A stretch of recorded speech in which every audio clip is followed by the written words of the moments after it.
सभागृहाचे नेते काल बोलत असताना आपण जर पाहिलं असेल, आम्ही एक चकार वाक्यही काढलं नाही, आम्ही सगळे शांत राहिलो.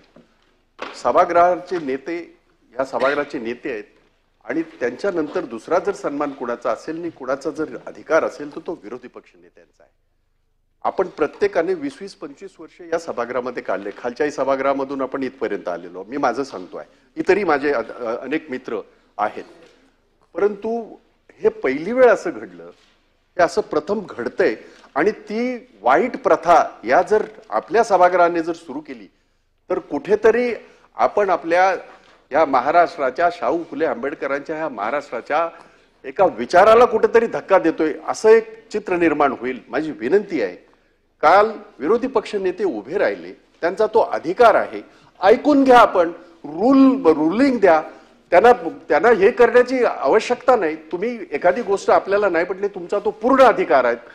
तुम्ही आमच्या सगळ्यांचे तिथे नेते म्हणून काम करताय, तुम्ही एका पक्षाचे नाहीत, हे मी सांगण्याची आवश्यकता नाही. आपण पण सिनियर आहात, मंत्री राहिलेला आहात आणि अशा वेळेला काल एक अतिशय महत्वाचं बजेटरी अधिवेशन आपलं सुरू आहे.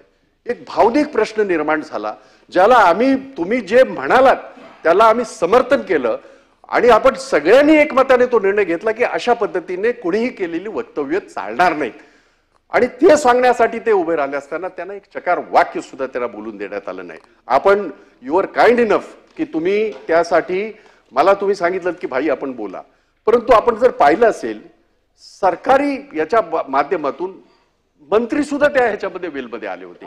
मी ह्याच्यामध्ये त्याच्या डिटेलमध्ये जात नाही.